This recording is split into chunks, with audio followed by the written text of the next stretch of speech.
Good morning and welcome to Auto Intelligence. I'm Steve and I'm here with Claire, and we're both part of the Auto Agentic team bringing you the sharp takes on what's really happening in our industry. Whether you're starting your day with that perfect cup of coffee or catching up during your commute, we've got your automotive intelligence covered. That's right, Steve. Auto Intelligence drops every Tuesday, Thursday, and Saturday with the insights that matter most. And today, we're diving into something that should be keeping every automotive executive awake at night: cybersecurity. Because here's the reality. We're now halfway through 2025, and the connected car revolution has officially become a cybersecurity crisis. Exactly, and before we dig in, a huge thank you to our growing audience. The response has been incredible, and we genuinely appreciate each of you tuning in. Now, Claire, when we look at the latest data from VicOne's 2025 Automotive Cybersecurity report released just this past March, the numbers are staggering. They really are, Steve. We're looking at vehicles that now contain over 100 million lines of code, and some projections suggest that could reach 650 million lines by the end of this year. To put that in perspective, that's more complex than most enterprise software systems running Fortune 500 companies. Every single line represents a potential entry point for cybercriminals. And the attacks are accelerating. According to Upstream Security's latest analysis, we saw 409 publicly reported cybersecurity incidents targeting the automotive sector in 2024 alone. That's up from 295 in 2023. But here's what's really concerning. Massive scale attacks impacting millions of vehicles jumped from 5% of incidents in 2023 to 19% last year. That's a nearly fourfold increase in large-scale attacks, Steve. And VicOne's research estimates that cyber attacks between 2022 and 2024 cost our industry tens of billions of dollars. We're not talking about theoretical risks anymore. We're talking about real financial impact that's hitting bottom lines across the entire automotive ecosystem. Let's start with the fundamentals here. When we talk about the attack surface of a modern vehicle, we're not talking about someone trying to jimmy a lock anymore. We're talking about what the industry now calls software-defined vehicles, or SDVs. These are rolling computers with infotainment systems, telematics, mobile apps, cloud integration, over-the-air updates, and vehicle-to-everything communications. And the latest VicOne data shows that 77% of automotive vulnerabilities are found within onboard systems. That's not the charging infrastructure or the cloud, that's the car itself. The infotainment system you use to stream music could be the same pathway a hacker uses to access critical vehicle functions. That brings us to something that really gets to the heart of this issue, the CAN bus. Claire, for our listeners who might not be familiar, can you explain what this is and why it's become such a critical vulnerability? Absolutely. The Controller Area Network, or CAN bus, is essentially the central nervous system of your vehicle. It's how all the electronic control units, the ECUs, communicate with each other. Everything from your steering to your brakes to your entertainment system talks through this network. But here's the problem. It was designed in the 1980s when cybersecurity wasn't even a consideration. Right, and that's where we get into some really concerning territory. The CAN bus lacks basic security features like encryption and authentication. So if an attacker gains access to this network, they can potentially inject commands that could disable brakes, unlock doors, or even take control of the vehicle entirely. And Steve, this isn't theoretical anymore. Just this past January at Pun2Own Automotive 2025 in Tokyo, security researchers discovered 49 unique zero-day vulnerabilities across infotainment and charging systems. They were awarded over $886,000 for these discoveries, which tells you just how serious the industry is taking these threats. That's a perfect example of how the threat landscape has evolved. The Pun2Own event specifically focused on in-vehicle infotainment systems and EV charging infrastructure, and the researchers found vulnerabilities in systems from Sony, Alpine, and even Tesla. These aren't small, unknown companies. These are major players in our industry. And it's not just about the technical vulnerabilities. We're seeing increasingly sophisticated social engineering attacks. Cybercriminals are now targeting EV owners with something called quishing, QR code phishing at charging stations. They place fake QR codes that redirect users to malicious websites, stealing credentials or installing malware on mobile devices. The human element is crucial here. We're also seeing attackers use devices like the Flipper Zero, essentially a multi-tool for hackers to intercept keyless entry signals. Some manufacturers have responded by implementing engine immobilizers, which has dramatically reduced thefts, but others remain vulnerable. And then there's the AI factor, which is really the double-edged sword of our industry right now. On one hand, AI is revolutionizing everything from voice assistants to autonomous driving. On the other hand, it's creating entirely new categories of vulnerabilities that we're just beginning to understand. Exactly.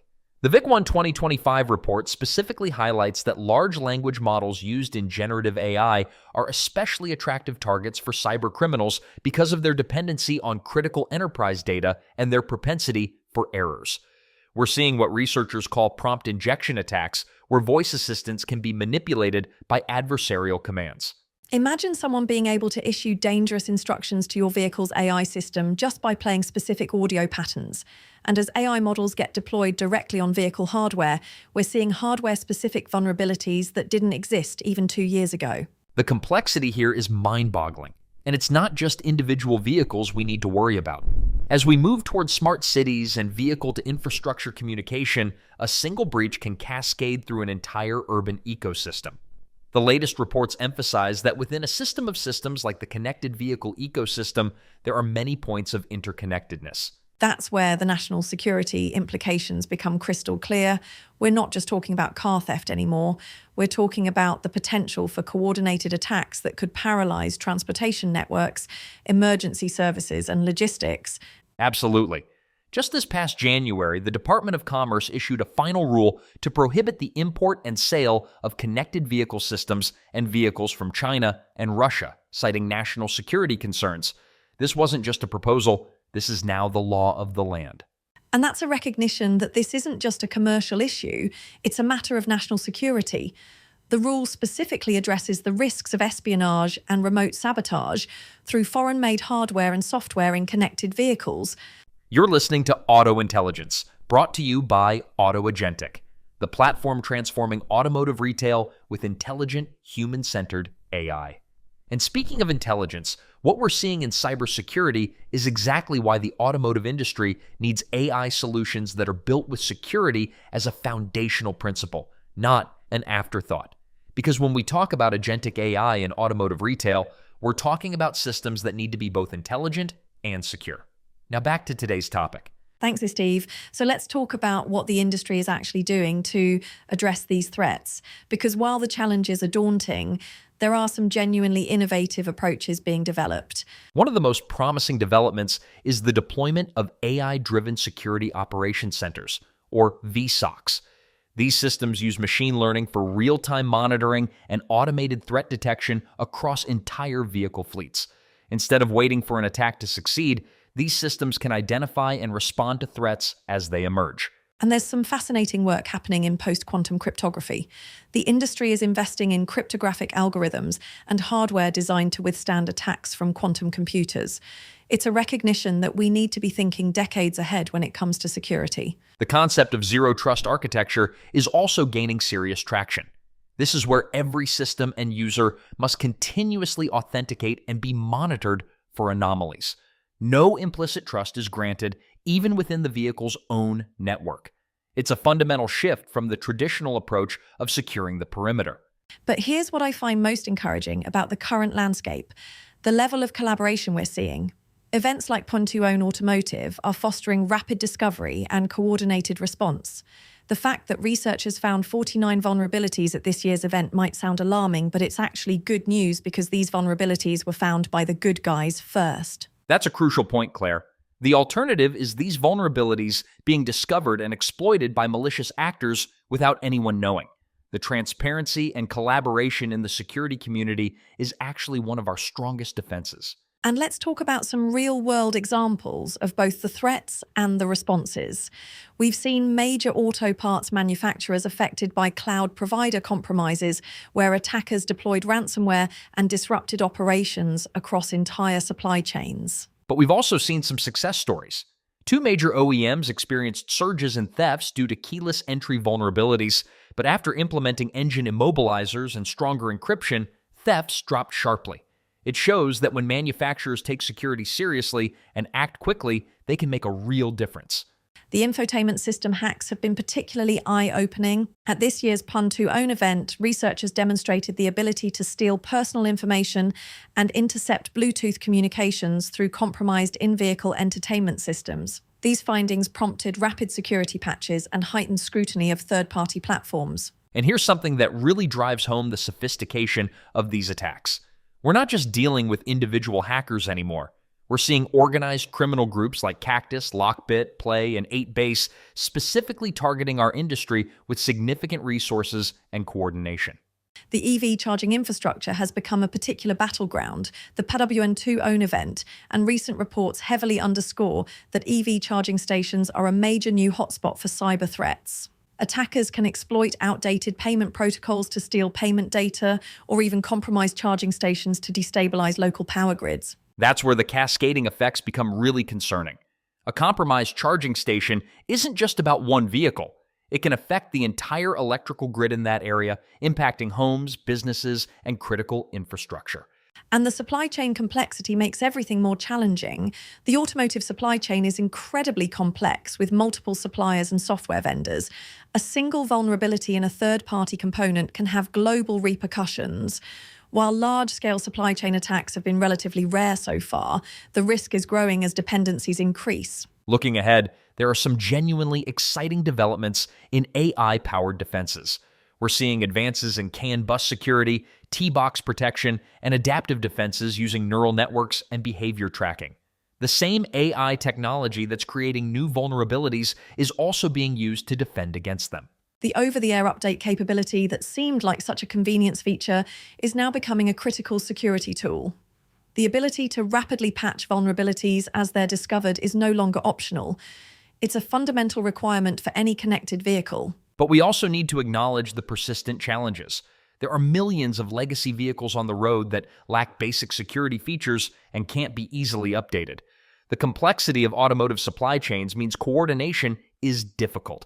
And frankly, cyber risks often outpace the development and enforcement of standards. That's where the concept of security by design becomes so important. Instead of bolting security onto existing systems, we need to build it into every layer from the ground up. This includes hardware isolation, enforcing separation between safety-critical and non-critical systems to prevent lateral movement by attackers. The industry is finally embracing what experts call a culture of continuous vigilance and rapid response. Cross-industry collaboration, public-private partnerships, and threat intelligence sharing are becoming standard practice.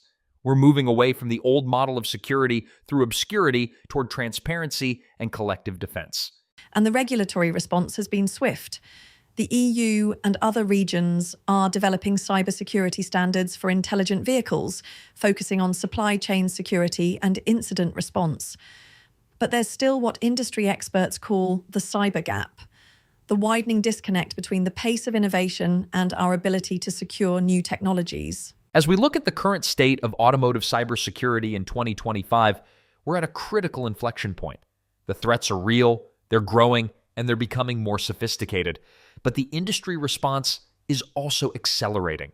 The stakes keep getting higher as we move toward more autonomous vehicles and smart city integration. The potential impact of a successful cyber attack grows exponentially. A coordinated attack on connected vehicles or smart city infrastructure could paralyze transportation networks, emergency services, and logistics. That's why cybersecurity has become a geopolitical issue. China's rapid expansion in the EV market and their cybersecurity standards are reshaping global industry practices. The U.S. government's ban on Chinese and Russian connected vehicle technology is just the beginning of what's likely to be a much broader technological competition. But let's be honest about where we stand. As CISA Director Jen Easterly puts it, cybersecurity isn't just about stopping threats, it's about enabling trust. And right now that trust is fragile. Consumers are becoming more aware of these risks, and they're starting to ask hard questions about the security of their vehicles. Which brings us back to the fundamental challenge facing our industry. We're promising consumers safer, smarter, and more efficient mobility through connected and autonomous vehicles. But without robust cybersecurity, these benefits risk being overshadowed by threats that can endanger lives, compromise privacy, and destabilize societies. The path forward requires unprecedented collaboration between automakers, governments, and cybersecurity experts. We need to build security into every layer of the vehicle and its ecosystem. We need standards and regulations that keep pace with innovation. And we need to invest in research, talent, and public awareness. Most importantly, we need to embrace what the Vike One report calls a proactive, multi-layered approach to cybersecurity across all levels of the supply chain. This isn't a problem we can solve once and forget about. It's an ongoing challenge that requires constant attention and adaptation. As we wrap up today's episode, I want to leave our listeners with this thought. The software-defined vehicle is here to stay. The benefits are real and transformative. But realizing those benefits requires us to take cybersecurity as seriously as we take safety, performance, and efficiency. The automotive industry has always been about trust. Trust that your vehicle will start, trust that it will get you where you need to go safely, trust that it will protect you and your family. In the digital age, that trust extends to cybersecurity. And based on the data we've discussed today, we have significant work to do to earn and maintain that trust. Before we sign off, let's connect today's cybersecurity discussion to something that hits closer to home for our listeners. We've spent the last 16 minutes talking about the critical importance of security in connected vehicles, but the same principles apply to the AI tools you're using in your dealerships and OEM operations right now. Exactly, Steve. When we talk about the need for security by design, zero trust architectures, and enterprise-grade protection, those aren't just concepts for future vehicles. They're requirements for the AI platforms you're implementing today. That's why at Auto Agentic, we've built security into every layer of our platform from day one. We're SOC 2 certified, GDPR compliant, and HIPAA compliant because we know that automotive retail involves sensitive customer data that demands the highest level of protection. And just like the vehicle manufacturers we've discussed today are implementing end-to-end encryption and enterprise-grade security APIs, that's exactly what protects every interaction and data exchange on the Auto Agentic platform. Whether you're managing leads, optimizing inventory, or scheduling service appointments, your data is secured with the same level of protection you'd expect from critical infrastructure. The reality is, if cybercriminals are targeting connected vehicles with tens of billions in damages, they're certainly targeting the AI tools that run your business operations. When you're evaluating AI solutions for your dealership or OEM, security can't be an afterthought. It has to be foundational. So when you're thinking about your AI tools for your dealership or OEM, you can feel secure partnering with Auto Agentic. Because in an industry where trust is everything, your AI platform should be as secure as the vehicles you're selling. That's the Auto Agentic difference. Intelligent AI that's built with the security standards the automotive industry demands. Because great technology means nothing if you can't trust it with your business and your customers' data. This episode was produced by the team at Auto Agentic. Learn more at autoagentic.ai.